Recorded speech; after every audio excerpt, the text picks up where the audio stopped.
Donc aujourd'hui, je suis avec Ingrid. Ingrid, tu es franchisée Signarama depuis maintenant bientôt 3 ans.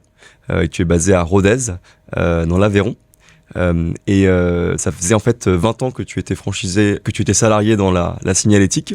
Et il y a maintenant 3 ans, tu t'es dit, je vais racheter mon patron et je vais devenir franchisé Signarama, puisque c'était une entreprise qui était indépendante dans la signalétique. Et donc, tu as repris le groupe entier, qui est le groupe Sabre, en fait, dans lequel il y a une activité de signalétique qui est devenue maintenant Signarama, et puis également des activités qui sont connexes, pas forcément du métier de la signalétique. Et donc, aujourd'hui, on échange ensemble sur des thèmes qui sont assez intéressants, comme celui de l'entrepreneuriat au féminin, et puis aussi un peu tes actions concernant la RSE. Donc voilà, bonjour Ingrid. Bonjour Samy. Donc oui, je me présente, donc je m'appelle Ingrid. J'ai racheté l'entreprise dans laquelle j'étais salariée depuis 20 ans. J'ai toujours eu l'âme de l'entrepreneuriat et en parallèle de ce rachat fait donc il y a 3 ans, j'ai suivi une formation d'outils de pilotage d'entreprise où j'ai recherché les facteurs clés de succès des meilleurs, des leaders en fait, des enseignistes sur le marché français. Et j'ai donc découvert Signarama.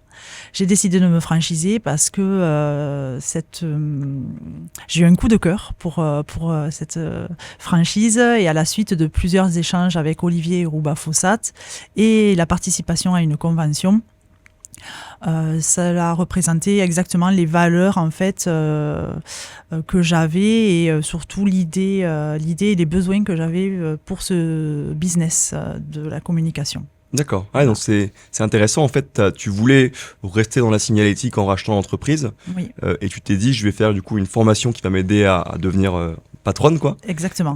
Et donc, voilà. En faisant cette formation, tu as analysé quelle serait la meilleure option pour t'accompagner dans la reprise. C'est ça, exactement. Et donc je suis tombée sur Signarama en faisant ces recherches-là. Et je me suis dit, si un Signarama s'implante sur Rodez, attention, moi ça va être très compliqué. Donc je me suis dit pourquoi pas moi finalement, et ça m'a permis voilà aussi d'avoir un appui technique, commercial, d'avoir des process, chose qui me manquait auparavant puisqu'on était donc dans l'enseigne, mais à titre voilà beaucoup plus artisanal. Oui. Donc ça permet quand même tout ceci, et surtout aussi de donner une nouvelle dynamique à mon activité. Voilà, donc je suis très très contente de faire partie de Signarama aujourd'hui. Ouais, tu disais qu'effectivement l'activité auparavant elle était plutôt artisanale. Vous aviez donc combien de salariés Alors sur la partie enseigne, ils étaient 3, et aujourd'hui on est une équipe de 7 personnes. Ah oui, voilà, d'accord. En 2 ans, ça Super. a évolué. Super. Donc quand tu as repris les rênes, en fait, tout de suite, tu t'es dit il faut qu'on mette des process en place, et il faut qu'en plus on recrute petit à petit pour grandir. C'est ça, exactement. Structurer, organiser, process, voilà, faire un travail de qualité, mettre en avant notre savoir-faire. Voilà, Ouais. les facteurs clés qui font qu'aujourd'hui l'entreprise est en croissance. Ouais, très bien. Voilà. Et donc aujourd'hui, je crois qu'au début, tu as commencé avec une équipe 100% féminine ou presque. Presque. Ok. Et ça continue. Il y a une mixité, Ouais. mais ça fonctionne plutôt bien. Ouais. Ouais, Ok. j'ai une super équipe. Tu as donc plus de femmes que d'hommes aujourd'hui dans l'équipe ? Oui. D'accord. Oui. Ok. Ouais. Et c'est vrai que nous aujourd'hui en tant que franchise, on a beaucoup de franchisés qui sont peut-être soit des hommes, soit qui sont en couple, et donc un homme et une femme, mais on n'a pas autant de femmes qui sont franchisées, et du coup il y en a un peu plus maintenant qu'auparavant. Toi donc c'était tu as comment est-ce que tu vois le métier qu'on pratique, qui est un métier je pense un peu plus masculin que féminin, comment tu le vois toi dans tes yeux en tant que femme? Alors moi, je dirais que en fait aujourd'hui, d'être une femme dans ce métier, alors je trouve que c'est important de peut-être inspirer et encourager justement les femmes à devenir chefs d'entreprise dans des secteurs qui sont principalement dominés par des hommes et où elles sont peut-être sous-représentées, parce que les femmes, elles peuvent... alors je ne suis pas féministe, ouais. mais les femmes peut-être elles peuvent apporter une nouvelle perspective et j'allais dire une vision aussi différente et pour l'entreprise, de donner une autre, j'allais dire peut-être dynamique, surtout sur des aspects ou des valeurs avec au caractère relationnel, de la communication, de l'empathie, du travail de collaboration. qui aujourd'hui sont des valeurs très valorisées, justement, des sujets qui sont très très valorisés aujourd'hui.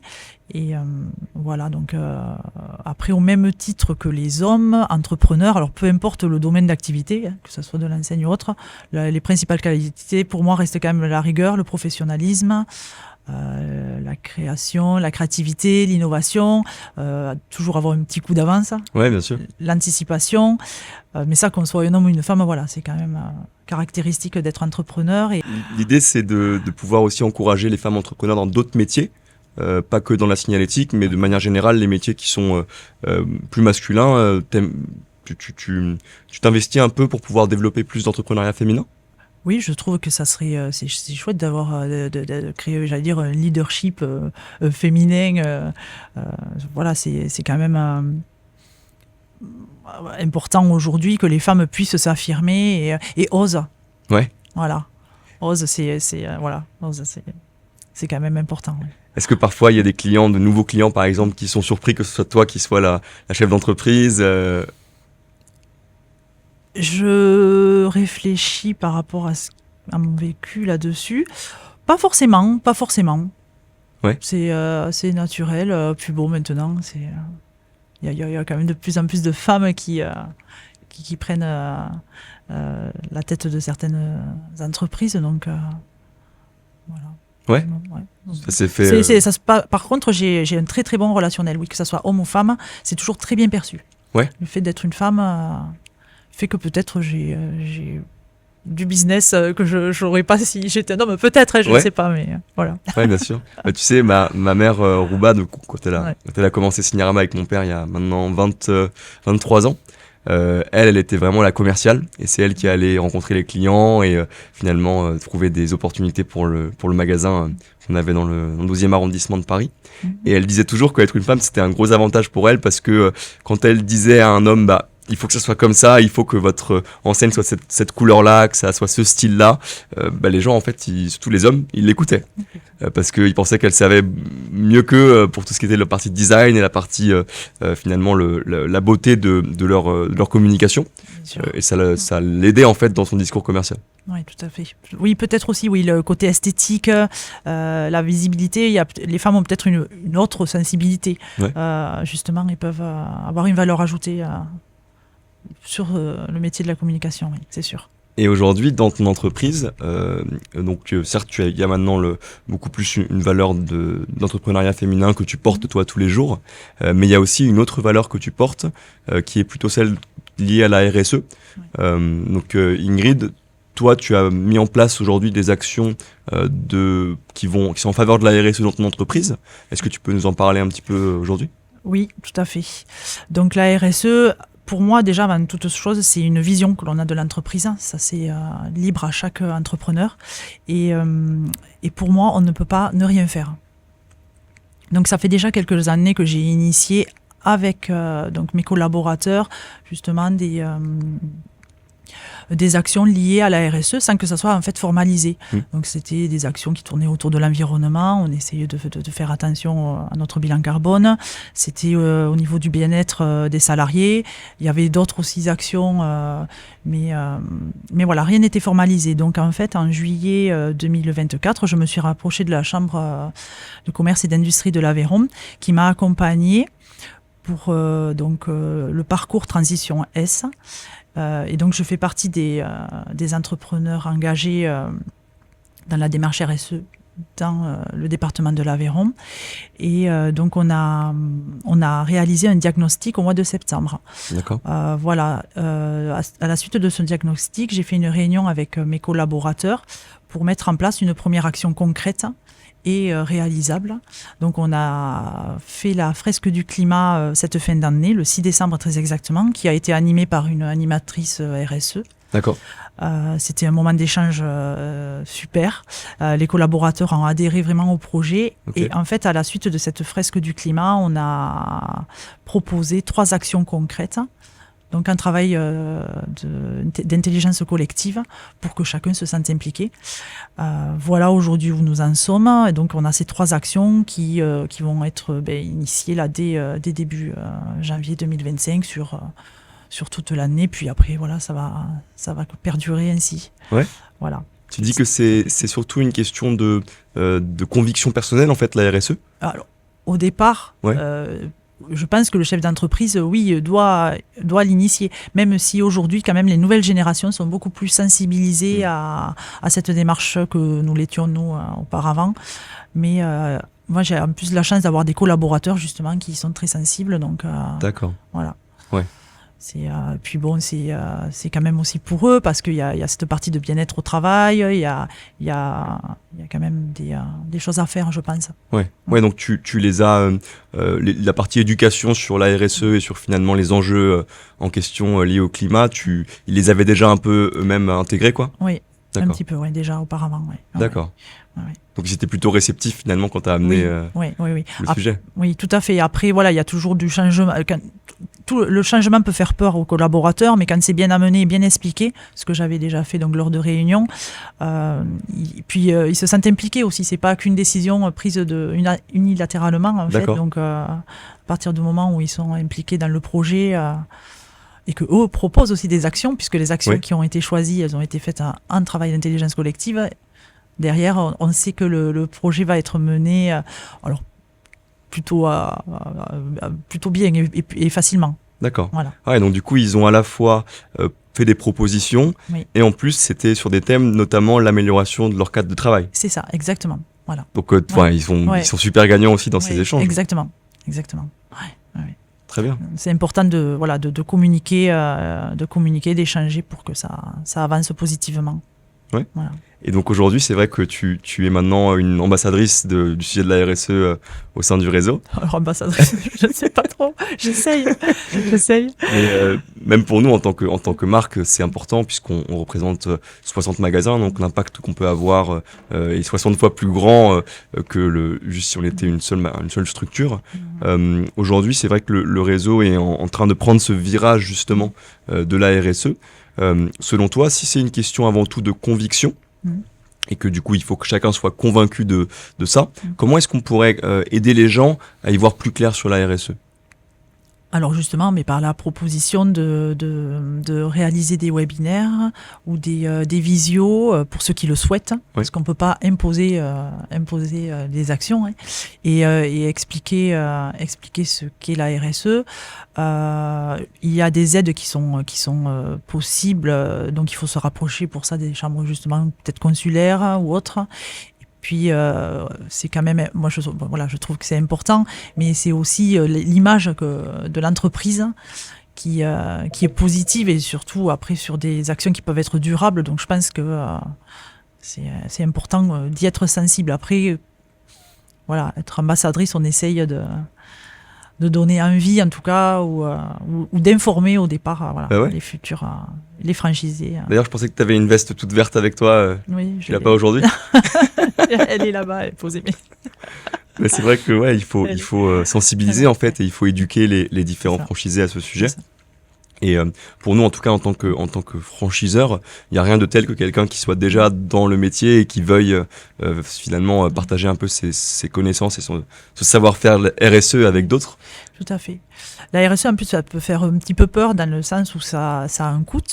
Oui, c'est vrai. Justement, il y a des pratiques que l'on fait déjà et qui ne sont pas donc formalisées, et c'est vraiment de la RSE, et qui finalement sont déjà réalisés par bon nombre d'entre nous. Donc voilà, il faut mettre tout sur la table et pas faire n'importe quoi aussi. Donc pour toi, Ingrid, c'est pas si difficile que ça de se mettre dans le mouvement de la RSE? Non. Par étapes, avec des petites actions faciles à réaliser, peu onéreuses, parce que il y a quand même derrière, économiquement, il faut maintenir sa stabilité financière, donc pas mettre en péril bien sûr l'entreprise au détriment de ça, mais ça peut être jouable, ouais. Et en plus en collaboration du coup avec les salariés, où ils sont au moteur. Exactement. Ça crée encore plus une cohésion d'équipe. Ouais, on travaille autour d'un même projet tous ensemble, et du coup ça donne envie de faire quelque chose de bien. Finalement, même si c'est un investissement au départ, ce que tu en gagnes en termes de bien-être au travail, en termes de collaboration entre les salariés, vous êtes gagnant, quoi.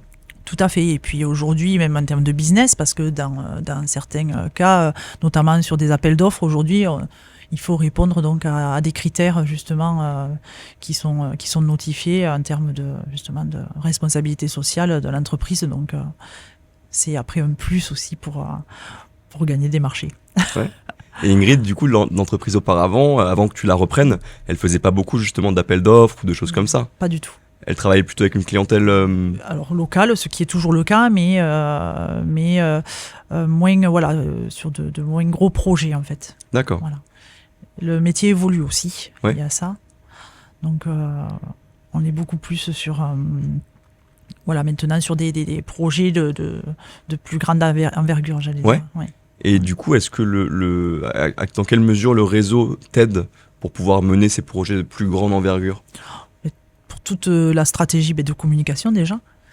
Donc on travaille beaucoup avec Pierre.